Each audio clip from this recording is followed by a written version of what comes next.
If you keep thinking that you need money, then you will keep attracting needing money.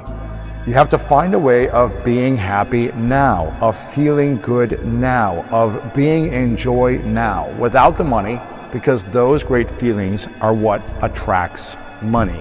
Sometimes I say, imagine that you are financially independent. You're independently wealthy, and you're only doing your current job as a courtesy to your boss and to keep yourself busy during the day.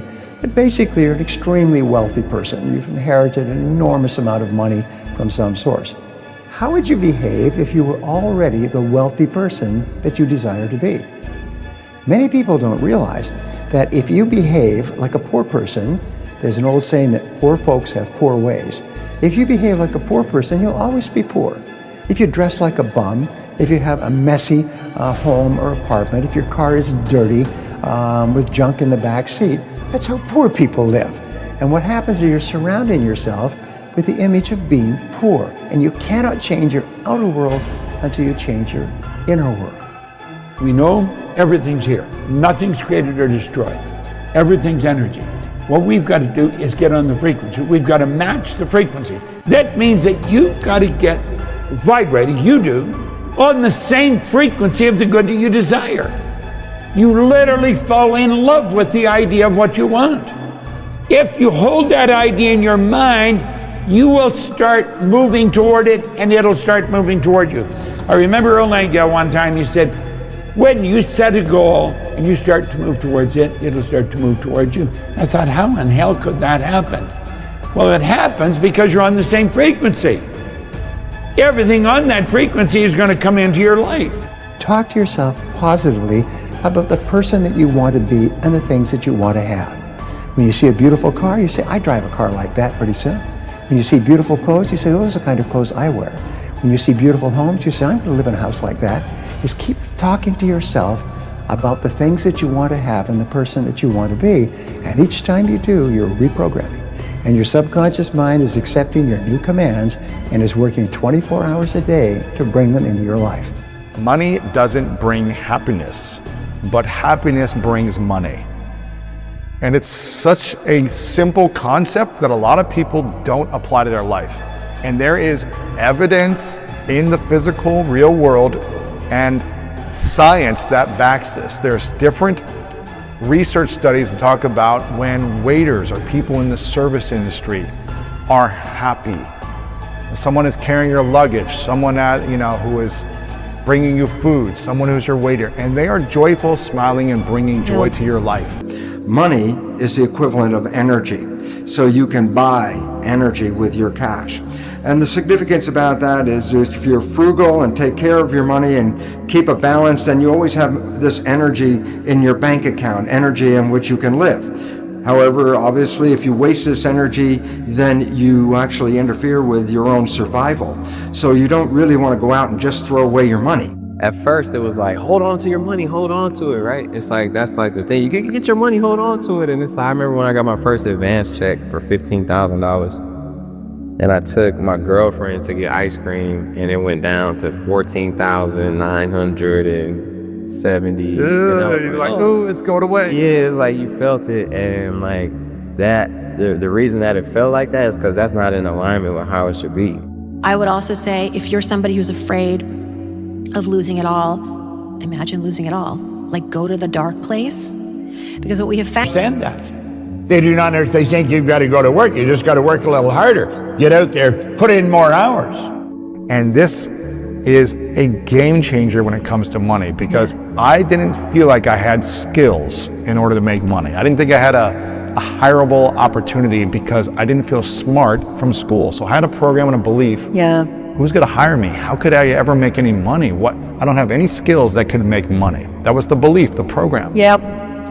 And then I just started saying, I'm going to be happy and let that energy spread to whoever is around me. Yeah. And money started to come my way. And it is a game changer. People want to reward you. They want to pay you. They want to give you more when you are happy. Yeah, and they want to help you too. They want you to win. Yeah. They want you to succeed because you're bringing something into their life that they want more of. Very simply this. And so, but we, through our beliefs, you know, for this reason, I don't deserve it. I don't deserve it because I didn't work hard enough. I need to work harder to get this, you know, or I need to suffer. You know, I know that people, you know, have money, they had to suffer.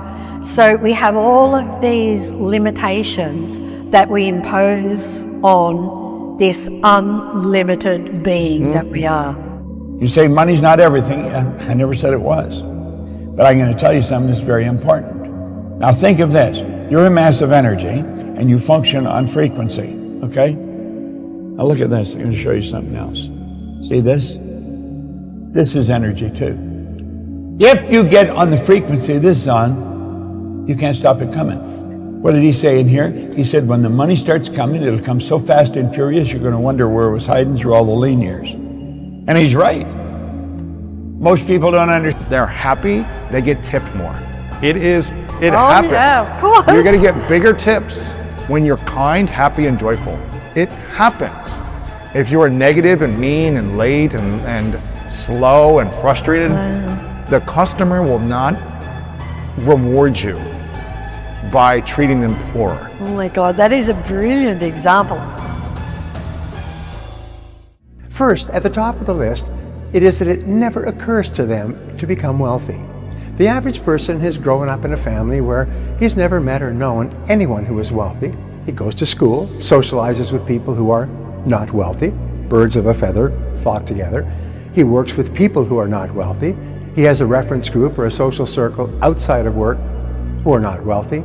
And he has no role models who are wealthy.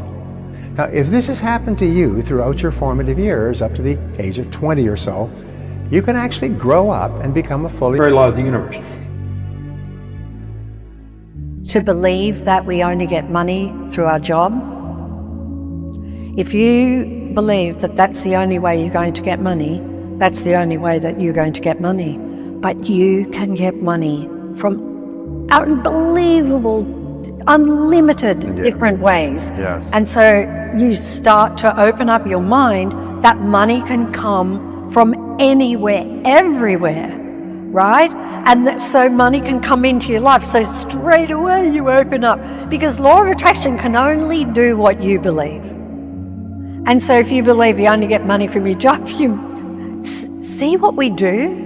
We are unlimited beings and we limit ourselves down to nothing. We are unlimited, unlimited. The world and all of its riches and joys is all of ours. A mature adult in our society, and it may never occur to you that it's just as possible for you to become wealthy as for anyone else. So the first reason why people don't become wealthy is because it never occurs to them that it is possible for them. And of course, if it never occurs to them, then they never take any of the steps necessary to make it a reality. People think they don't deserve it. Like, for example, there is all the money that everybody needs and wants waiting there for them. And there's only one reason it's not in their lives, and that's because they're stopping it from coming into their lives. Really? Oh yeah. How are we stopping it? By thinking we don't have enough. Right. By thinking we don't have enough. By thinking we don't deserve it. By maybe being programmed the way you were, that my family didn't have very much, you know, I'm destined to not have very much. We don't have it. What's happening? You think on frequencies. Now this has to do with goals. When you set a goal, you have to flip your brain onto the frequency that the good that you desire or that you need for that goal is there. So most people don't make the decision because they don't know how to get it. You don't have to know how to get it. That's why Von Braun said when Kennedy asked him how to get to the moon, the will to do it. You're going to make the decision. You don't make the decision when you've got enough money or when you've got all the resources. You make the decision. When you make the decision, you flip your brain onto a higher frequency, and then you're on the frequency, you begin to attract everything on that frequency. That's where the law of attraction comes in. See, The Secret brought out the law of attraction, but it didn't explain it. None of them explained it. I didn't even explain it. I didn't get the time. Most people don't even understand it. You can only attract according to the frequency that you're operating on. Attraction is a secondary law. The primary law is the law of vibration. That's a primary. Kind of born on the wrong side of the tracks kind of thing. And you know the thoughts you think dictate the vibration you're in.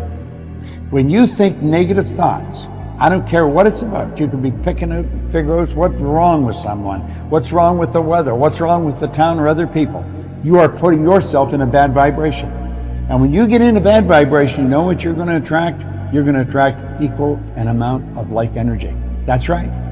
See, it's the vibration we're in that dictates what we do. It's the vibration we're in that dictates how we feel. Feeling is a word we invented to describe our conscious awareness of the vibration we're in. And it's our thoughts that control our vibration. It's about the Japanese art around money. And when I had him on the show, it really helped me fortify my abundance mindset around money. And he said, when money comes to me, I don't care if it's a penny or $1 million or anywhere in between, I say thank you to that money.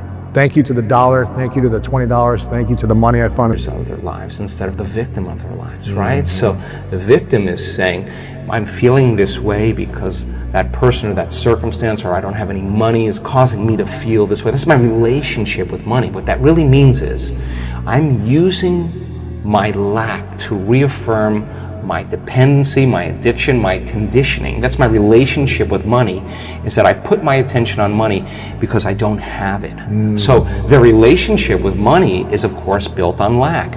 And so when they don't have it, they feel bad. And what they're really saying is my outer environment, my reality is actually controlling the way I feel and the way I think. So Louis, why are you in a good mood today? Things are going good. Why in a bad mood? Things are going bad today. So this unconscious program of victimization is saying that we're allowing our environment to influence the way we feel and the way we think. Isn't that what victimization is? And the stronger the emotion we have to our lack, the more we put our attention on the fact that In the streets, thank you to the $1 million check, thank you. Yeah. And I say, thank you, where do you want to go? And it says, where do you want to go now? Do you want to go to my bank account and sit there for a while? Do you want to go into the stock market? Do you want to go into this business deal? Should I give this to someone for free? Like, where do you want to go? And he says, and when we look at it as energy and as abundance, and we are appreciating it, it appreciates in value. It does. I mean, we don't hold on to it, but we say, where do you want to go? Because I know more is coming to me. Oh, I'm gonna use that. Energy attracts like energy. Now, what kind of a vibration are you in? What kind of a frequency are you operating on? Now, I really want you to play with this. I want you to think about it, because you can do anything you want. I want you to make a decision to become one with what you want, and quit listening to people that tell you why you can't get it. Are you daydreaming? Are you crazy? You got to be logical. You got to be realistic. No, you don't. You do not. The Wright brothers were not realistic. Edmund Hillary went to top of Mount Everest, the first guy that did it. He wasn't being realistic. Edison that illuminated the whole world, he wasn't being realistic. Listen, if you can see it in your mind, you can hold it in your hand, and that's what we're talking about. Prosperity is your birthright. And here are 4 simple rules to manifest money. Number 1, each day, think more thoughts of abundance than thoughts of lack of money. Number 2, be happy now without the money, which is probably one of the hardest things for people when they feel like they're stressed, not with money. Be happy now without the money. Number 3, be truly grateful for everything you have now. Not frustrated for what you're lacking, but be grateful for what you have now. And 4, give the best of yourself to others.